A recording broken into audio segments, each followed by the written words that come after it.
This one's gonna be perfect. It has to be. I'm gonna prove you wrong. All of you. What? Not now, Princess. Go play with your dollies, or your crayons. Daddy's very busy.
What the hell did you do?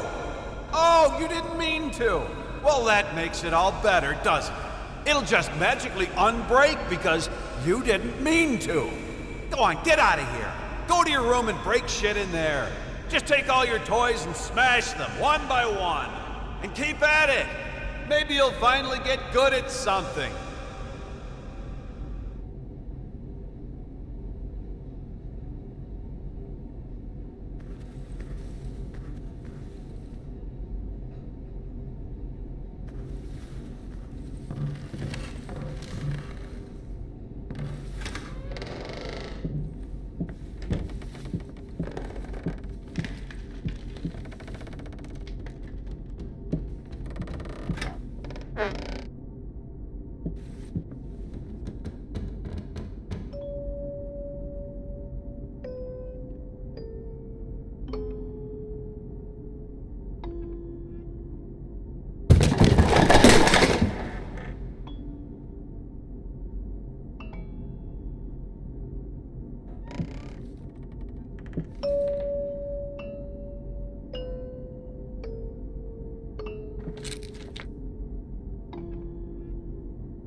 You're sick! You're insane! You're not thinking straight!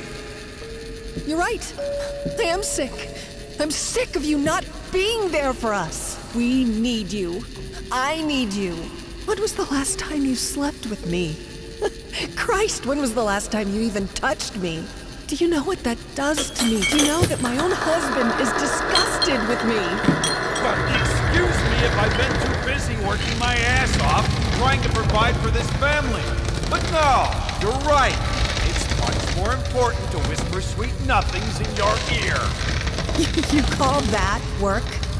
You lock yourself in there for hours, days. You come out looking like shit, stinking of booze and stale piss. Do you even realize how much your daughter is scared of you? Do not bring her into this. Don't you dare. All I do for her. You keep telling yourself that. I'm sure it makes it a hell of a lot easier.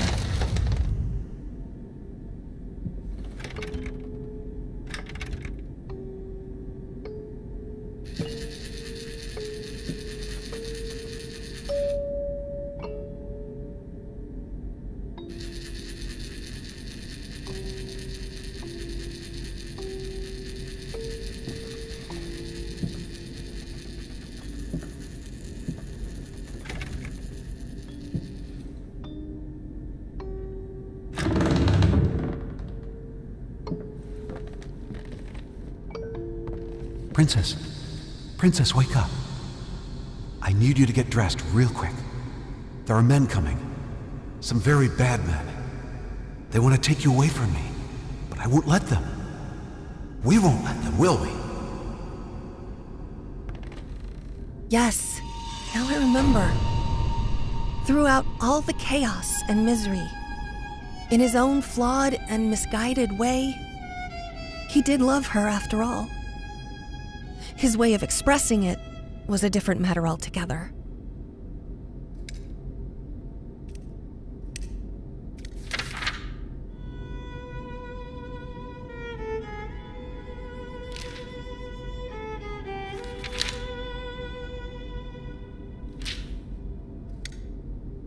I, grasping at the remains of my sanity, declare this to be my last will and testament.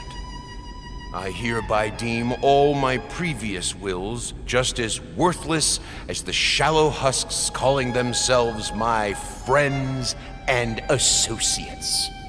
To my agent, Thomas Caldwell, I bestow the hellish vermin that infest my home, praying that they will gnaw away at him endlessly, bleeding him dry just like he did to me.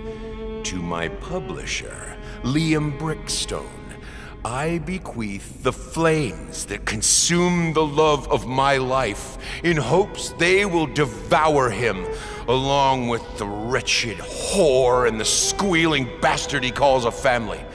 To my lawyer, James Jerome Sadler, I pass on whatever illness has rotted my brain and soul away, so that he can feel just as empty and useless as he was to me. To any other parasites that come crawling out of the woodwork, I leave nothing. To hell with all of you. Finally, to my beloved daughter, I leave all my earthly possessions. For what they're worth, I hope they will inspire you to realize your true potential.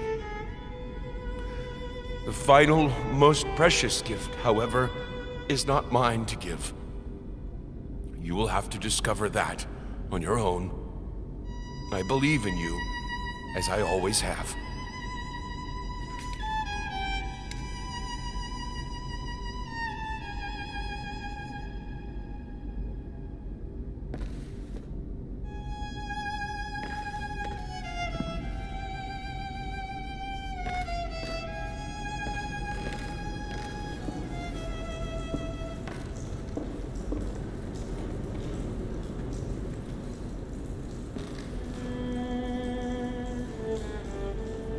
His little bird, his little rat.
All right, young lady. Shall we continue? Right. Whatever happens, just keep looking at me and listen. Now, where was I? Ah, yes. The princess was all alone in the dark. And yet, she felt that the evil witch was lurking nearby. As her eyes adjusted to the darkness, she saw something moving in the corner of her eye.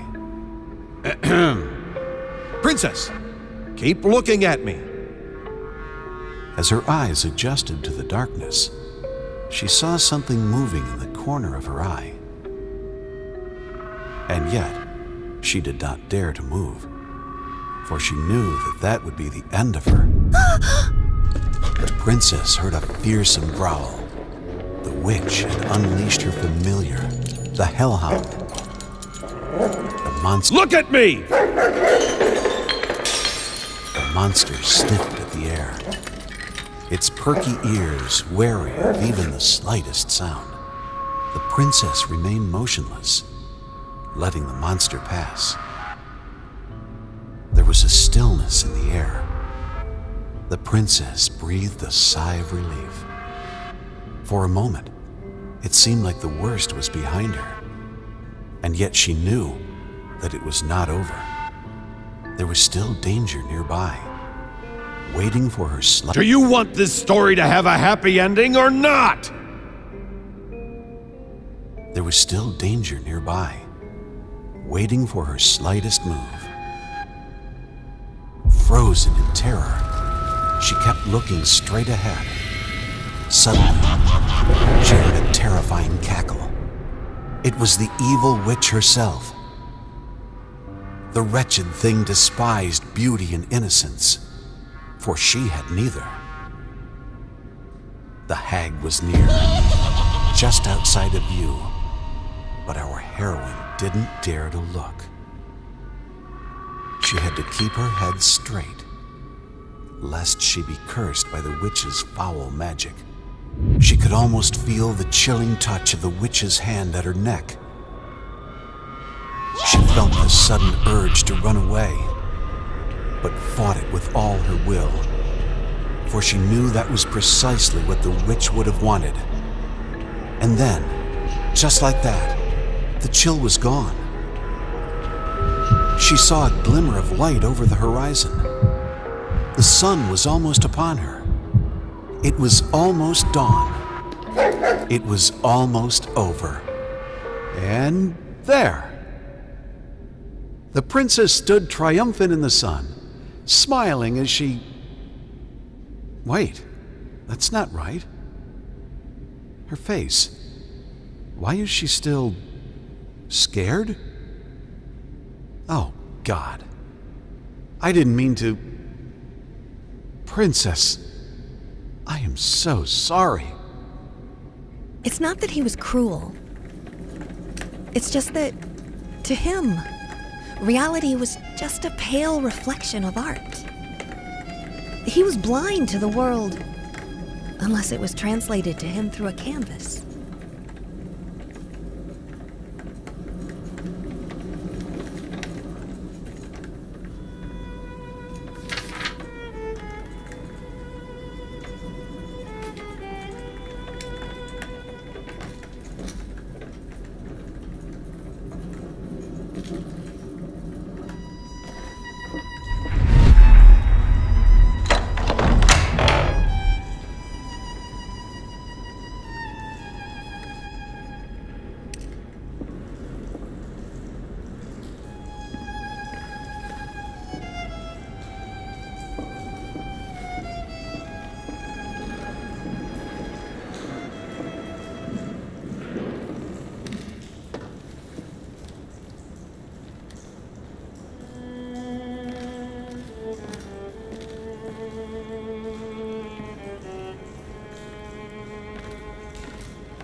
I don't know what I expected to find.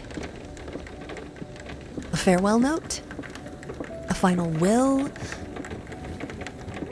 What I found was an apology, expressed in the only language he ever truly knew.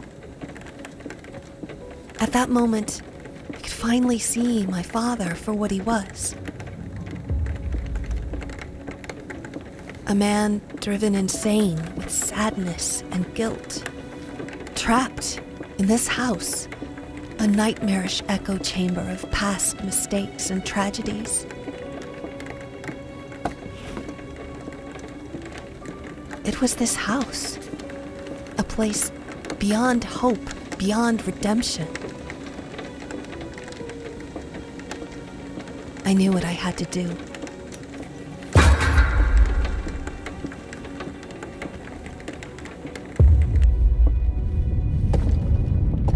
I had given up trying to understand my father a long time ago.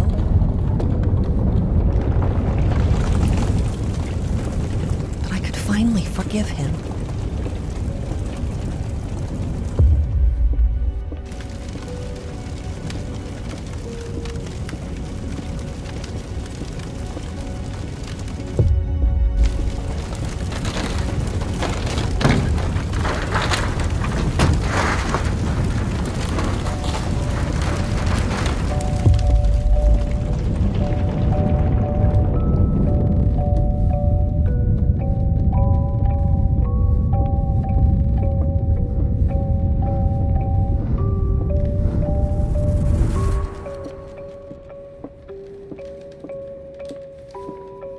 Hey, princess.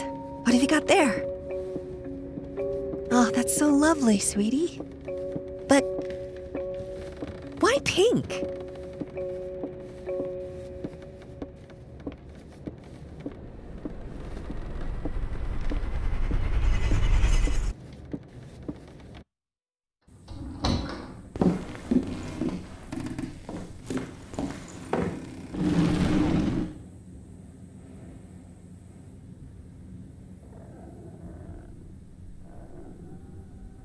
It was done. He finished it.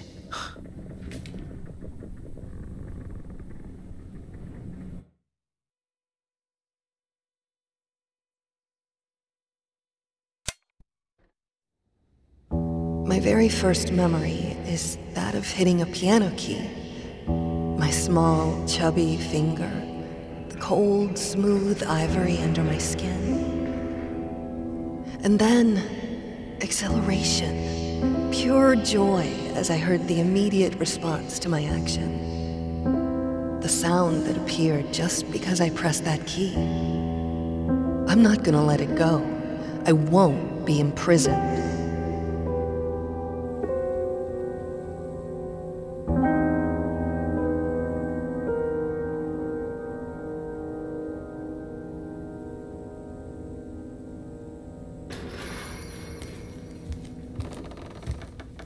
You mustn't give up. You had everything any of us ever wanted. You still do. Your talent, your marriage, your daughter. Neither of these went away. The only thing the flames changed was you. You have power over yourself. Live your life. Reclaim it. Don't let your body be your cage.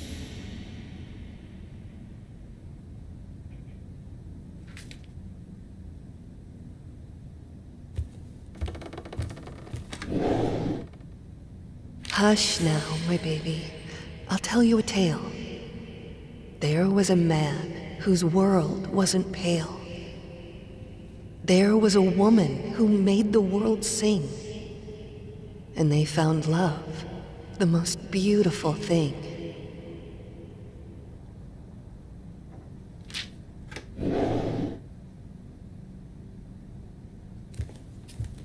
I need someone to confide in. And that someone is me.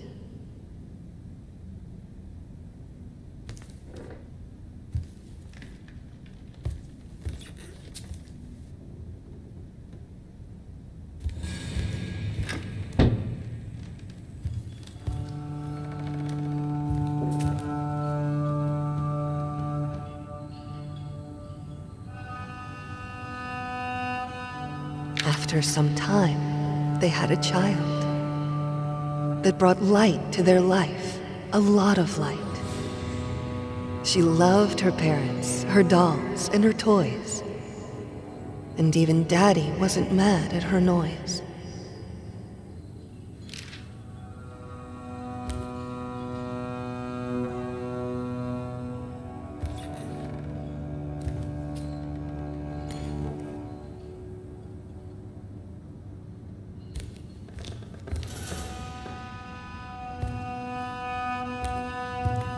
Then, one day, there was a fire. It took from Mommy all her desires. She didn't know what to do with her life.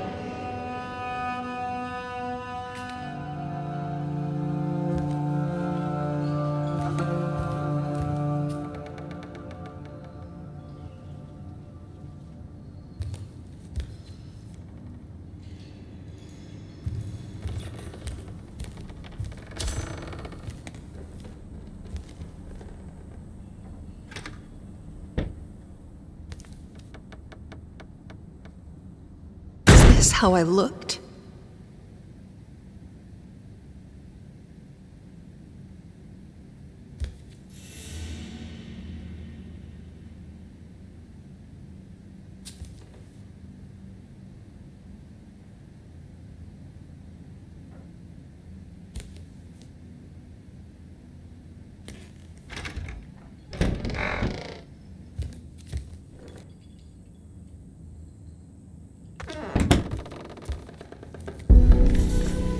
It's so dark in here.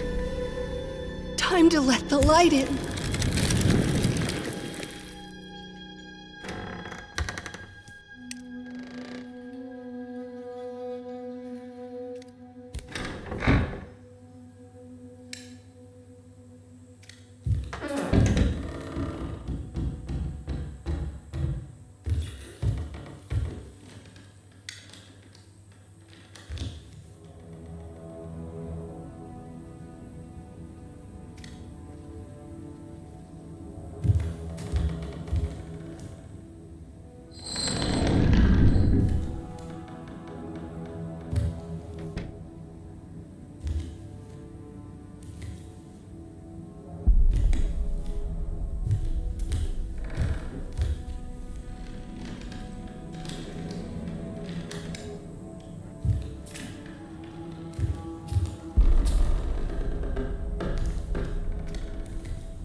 I hate this, but it seems simpler than playing the violin.